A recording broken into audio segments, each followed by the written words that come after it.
Hello everyone, मैं हूं CA Sandeep Agarwal and आज की वीडियो सेशन में हम लोग ये डिस्कस करेंगे कि एक जीएसटी रजिस्टर्ड पर्सन को उसको अपने पास क्या क्या डॉक्यूमेंट्स मेंटेन करनी है और कितने सालों तक मेंटेन करनी है। So without wasting any time हम लोग आगे बढ़ते हैं। First let's go through few definitions आगे बढ़ने से पहले। First definition, place of business.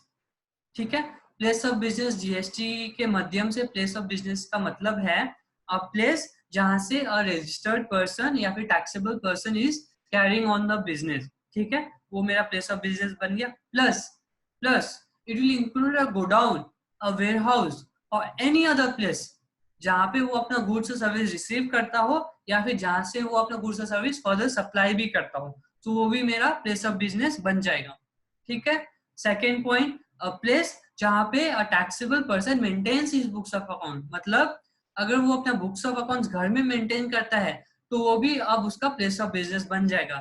या फिर उसका प्लेस या फिर उसका अकाउंट्स, जैसे कि mid size small size firm के लिए अपना अकाउंटेंट खुद का जगह पे मेंटेन करता है, तब अकाउंटेंट की जगह भी रजिस्टर्ड पर्सन की प्लेस ऑफ बिजनेस बन जाएगी।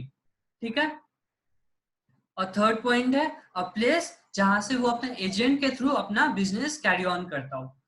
ठीक है, तो अब मेरा ये जो भी है, ये जो भी मैं डिस्कस किया हूँ सब मेरा प्लेस ऑफ बिजनेस का डेफिनेशन फुलफिल कर जाएगी। और जैसे ये मेरा फुलफिल कर जाती है, मुझे जीएसटी सर्टिफिकेट में मेरा ए टू जेड जो भी मेरा प्लेस ऑफ बिजनेस हो, मुझे सब ए टू जेड जीएसटी अथॉरिटी को बताना पड़ेगा। और जो भी मैं बताऊंगा मेरा जीएसटी सर्टिफिकेट में, वहां पे मेरा सब प्लेस ऑफ बिजनेस मेंशन रहेगी। ठीक है, और प्रिंसिपल प्लेस ऑफ बिजनेस हम लोग का second definition. Principal place of business कुछ भी नहीं है, वो बस ऐसा प्लेस ऑफ बिजनेस है out of your place of, जो भी आपका प्लेस ऑफ बिजनेस है जिसको भी आप पिन पॉइंट करके बोल दे कि ये मेरा प्लेस ऑफ बिजनेस है, ये मेरा प्रिंसिपल प्लेस ऑफ बिजनेस है, वही आपका प्रिंसिपल प्लेस ऑफ बिजनेस मान लिया जाएगा। ठीक है, अब हम लोग अकाउंट्स एंड रिकॉर्ड्स देखते हैं जो जो आपको मेंटेन करनी है। First is details of production और मैन्युफैक्चर ऑफ गुड्स। इसका आपको डिटेल्स मेंटेन करनी पड़ेगी प्रोडक्शन और मैन्युफैक्चर का। ठीक है, second point, inward and outward supply of goods और सर्विसेज ऑफ बोथ। मतलब जो भी आप परचेज करते हो या फिर जो भी आप सेल करते हो या जो भी आप सर्विसेज रिसीव करते हो या फिर जो भी आप सर्विसेज सप्लाई करते हो फर्दर सप्लाई, वो उसका आपका डिटेल्स आपको अपने पास रखनी है। ये सब बेसिक है, ये सब लोग रखते हैं। Third is stock of goods. Stock of goods ये बहुत ही ज्यादा इंपॉर्टेंट है। स्टॉक ऑफ गुड्स का डिटेल्स आपके पास होना चाहिए। भले ही आप इनकम टैक्स में आप बोल दो कि आप प्रिजम्पटिव में है, मतलब भले ही आप इनकम टैक्स में आप बता दो कि मैं तो प्रिजम्पटिव में हूँ, मैं out of my turnover minimum of 8% I am paying income tax, I am taking that as profit and paying as income tax. भले ही आपका इनकम टैक्स आप बोल दो कि ठीक है आप प्रिजम्पटिव में आपको बुक्स ऑफ अकाउंट्स मेंटेन नहीं करना हो, लेकिन जीएसटी अगर आप जीएसटी नंबर ले लिए हो, आपको स्टॉक ऑफ गुड्स आपको मेंटेन करनी ही करनी है। आपको स्टॉक रजिस्टर अनिवार्य है कि आप मेंटेन करो। ठीक है, fourth point, input tax credit avail. ठीक है, ये आपका लेजर है आईटीसी का, output tax payable and paid. ठीक है, सिक्स पॉइंट, गुड्स और सर्विसेज इंपोर्टेड और एक्सपोर्टेड। आप जो भी गुड्स और सर्विस इंपोर्ट या एक्सपोर्ट करते हो उसका डिटेल्स रखना है। बिल ऑफ एंट्री हो गया, शिपिंग बिल हो गया। ठीक है, ये सब आपको इंपोर्ट एक्सपोर्ट का लेजर हो गया, ये आपको मेंटेन करनी है। Supply attracting payment of tax and reverse charge. मतलब जो भी ऐसी सप्लाई जिसमें आरसीएम अप्लाई करती हो, बेसिकली अगर आपने फ्रेट फ्रेट एक्सपेंस है, मतलब आपने कोई जीटीए मतलब जो आपको बिल्टी कंसाइनमेंट नोट इश्यू करता है, उसको नॉर्मल हम लोग बिल्टी कहते हैं। जो भी आपका माल भाड़ा का बिल्टी है उस वो आपको मेंटेन करना है और उसका आपका लेजर मेंटेन करना है। ठीक है, आपको एडवांसेस जो आपने रिसीव की या फिर जो आपने एडवांसेस पे किया, एडवांसेस एडजस्टेड का लेजर अच्छी से मेंटेन करना है। ये सब पूरा बेसिक डिटेल्स है, लेकिन अगर आपको कोई पूछे तो आपको ये सब आपके पास ये डिटेल्स होना जरूरी है। 9th point is particulars of name and complete address of suppliers from whom he has received the goods or services chargeable to tax under the act। मतलब जो जिससे भी आप गुड्स और सर्विस रिसीव करते हो, जो सामने से आपको जीएसटी टैक्स लगा के आपको इनवॉइस इशू किया है, उसका आपको नेम एंड एड्रेस आपको रखना है। ये आपका इनवॉइस में आपको जो आपने इनवॉइस रिसीव किया उसमें मिल जाएगा। तो आपको इनवॉइस अच्छी तरीका से रखना है। इनवॉइस आपको इसलिए भी रखना है क्योंकि विदाउट एनी इनवॉइस आपको जीएसटी का क्रेडिट भी नहीं मिलेगा। तो इनवॉइस आपको रखना है, प्लस आपको उसका जिससे आप परचेज किया उसका सप्लायर का नेम और एड्रेस आपको रखना है, ठीक है। और नंबर बी में name and complete address of suppliers to whom you have supplied the goods.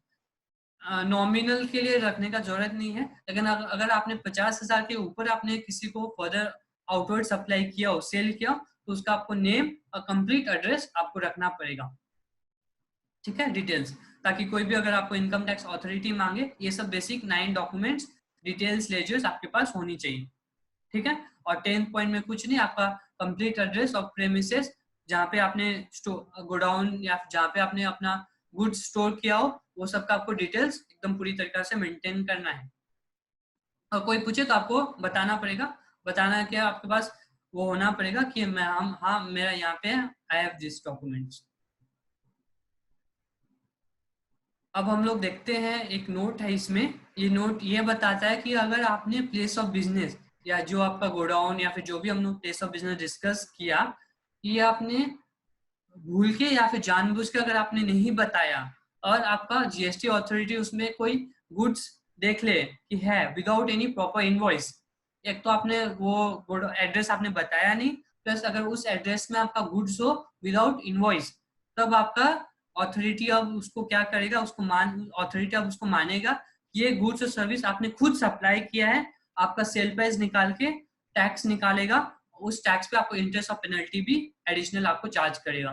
मतलब आपने दो काम आपने अच्छे नहीं किए। एक आपने उस प्लेस का आपने उस प्लेस ऑफ बिजनेस आपने गोडाउन का अपना जीएसटी रजिस्ट्रेशन के वक्त आपने बताया नहीं, या फिर अमेंड आपने किया नहीं जीएसटी सर्टिफिकेट, प्लस उसमें कोई ऐसा गुड्स हो जो विदाउट इनवॉइस हो। अगर ये बात हो गया तो अब आपका जीएसटी अथॉरिटी सेल प्राइस निकाल के आपको उस पर टैक्स प्लस इंटरेस्ट चुकाने के लिए बोलेगा, ठीक है।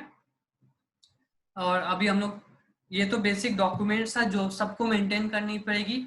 और फर्दर ऑन अगर आपका ये अगर आप लोग बेसिकली एजेंट्स है या फिर सर्विस प्रोवाइडर या फिर वर्क्स कॉन्ट्रैक्टर है, तो आपको और कुछ डिटेल्स मेंटेन करनी पड़ेगी। एजेंट्स के लिए उसको ऑथराइजेशन लेटर भी उसके पास होना चाहिए कि he has the authorization letter to receive the goods और supply the goods on behalf of his principal, ठीक है। और उसको अपने डिटेल्स, एजेंट को डिटेल्स भी रखनी पड़ेगी, जो जो उसने गुड्स और सर्विस रिसीव की है on behalf of principal, details उसको इसके भी रखनी पड़ेगी, जो जो उसने गुड्स और सर्विस फर्दर सप्लाई भी की है ऑन बिहाफ ऑफ प्रिंसिपल, ठीक है। जो जो उसने डिटेल्स अपना प्रिंसिपल को दिया उसका एक कॉपी उसको अपने पास भी रखनी पड़ेगी। 4th point. 5th पॉइंट, जो जो उसने टैक्स रिसीव या फिर पे किया ऑन बिहाफ ऑफ प्रिंसिपल उसकी डिटेल्स भी एजेंट को रखनी पड़ेगी। मैन्युफैक्चरर के लिए एक एक्स्ट्रा डॉक्यूमेंट उसको रखनी है, वो है monthly production accounts showing quantitative details of raw materials और services used in the manufacturing quantity details. मतलब मैन्युफैक्चर के लिए उसको एक मंथली रजिस्टर रखना पड़ेगा जिसमें उसका रॉ मटेरियल्स या फिर सब रॉ मटेरियल्स ऑफ गुड्स और सर्विस जो उसका कंज्यूम हो गया फॉर मैन्युफैक्चर, जो भी रॉ मटेरियल्स उसका कंज्यूम हो गया फॉर मैन्युफैक्चर उसका उसको डिटेल्स भी रखनी पड़ेगी, ठीक है।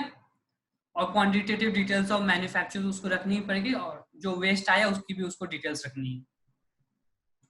सर्विस प्रोवाइडर के लिए भी यही है, क्वांटिटेटिव डिटेल्स, अगर आप सर्विस प्रोवाइडर हैं तो quantitative details of goods used for providing such service आपको रखनी पड़ेगी। वर्क्स कॉन्ट्रैक्टर के लिए हम लोग को name and address of person on whose behalf the works contract is executed, मतलब आप किसके लिए काम कर रहे हो उसका आपको नेम और एड्रेस रखना है। डिस्क्रिप्शन, वैल्यू एंड क्वांटिटी जो आपको मिल गई for supply of works contract service उसका आपको डिटेल्स रखनी है। जो आपका वैल्यू और क्वांटिटी ऑफ गुड्स और सर्विस यूटिलाइज हो गई फॉर वर्क्स कॉन्ट्रैक्ट सर्विस वो आपको मेंटेन करनी है। उसके बाद में आपको जो जो पेमेंट रिसीव होती है वर्क्स कॉन्ट्रैक्टर से वो आपको डिटेल मेंटेन करनी है। और उसके बाद में उसको नेम एंड एड्रेस फ्रॉम हुम he has received the goods और सर्विस, जो बेसिकली फर्स्ट पॉइंट में भी था, फर्स्ट उसमें वो भी आपको वर्क्स कॉन्ट्रैक्टर को मेंटेन करनी है। ये जो जो डॉक्यूमेंट्स था सब बेसिक डॉक्यूमेंट्स हैं, और ये आपको कितने सालों तक मेंटेन करनी है। जीएसटी लॉ कहता है कि 72 months from the due date of furnishing of annual return, मतलब अगर हम लोग फाइनेंशियल ईयर 1920 का बात करें, दैट इज अप्रैल 19 टू मार्च 20, उसका एनुअल रिटर्न का ड्यू डेट होता है मार्च के बाद, जो 1 दिसंबर 31 जो भी आपका फाइनेंशियल ईयर एंड हो जाए उसका December 31 is due date. For example financial year 1920 जो कि 31 मार्च 20 को एंड होता है, उसका ड्यू डेट हो जाएगा 31 दिसंबर 2020। ठीक है, अब उसको 31 दिसंबर 2020 से 6 years, दैट इज 31 दिसंबर 2026 तक उसको अपना फाइनेंशियल ईयर 1920 का बुक्स मेंटेन करनी पड़ेगी। अगर आपका ड्यू डेट एक्सटेंड हो जाए तो उस हिसाब से आप अपना 72 मंथ्स एक्सटेंड कर दीजिएगा। तो मोटा मोटी आप ये समझिए कि 7 years from the end of the financial year आपको मेंटेन करनी है। 7 years मतलब फाइनेंशियल ईयर 1920 मार्च जो 31 मार्च 20 को एंड होता है, 1-2 महीने एक्सटेंड हो गया तो आपको 31 मार्च 2027 तक मेंटेन करनी पड़ेगी। So 7 years दिमाग में रख के चलिए कि हम लोग 7 years तक मेंटेन करनी है अपना डॉक्यूमेंट्स, इनवॉइसेस जो भी हो सब कुछ। और उसमें एक नोट दे दिया गया है कि अगर आपका कोई रिवीजन या फिर कोई आपका अपील्स अगर चल रहा हो, उसको अगर आपका कोई चल रहा हो तो आपको अब 1 साल from the final date of the appeal, final date of the order, उसका 1 साल बाद तक आपको रखनी पड़ेगी। इन दोनों में अगर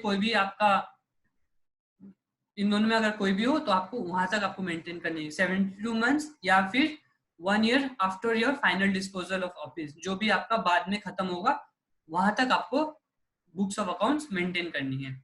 ठीक है, होप आई एम क्लियर कि कौन कौन सा बुक्स ऑफ अकाउंट मेंटेन करनी है, सब बेसिक है। स्टॉक के लिए मैं वापस बोलूंगा कि एकदम स्टॉक अच्छी तरीके से मेंटेन कीजिए, और बुक्स हम लोग को मोटा मोटी 7 साल तक मेंटेन करनी है। सब आपका प्लेस ऑफ बिजनेस जो भी है सब आप जीएसटी रजिस्ट्रेशन में अमेंड कर दीजिएगा। और अगर आपका फिर भी अगर कोई डाउट हो तो आप कमेंट कर दीजिए ये यूट्यूब के लिंक के नीचे, या फिर आप मुझे मेल भी कर सकते हैं agarwalsandeep696@gmail.com पर। Thank you.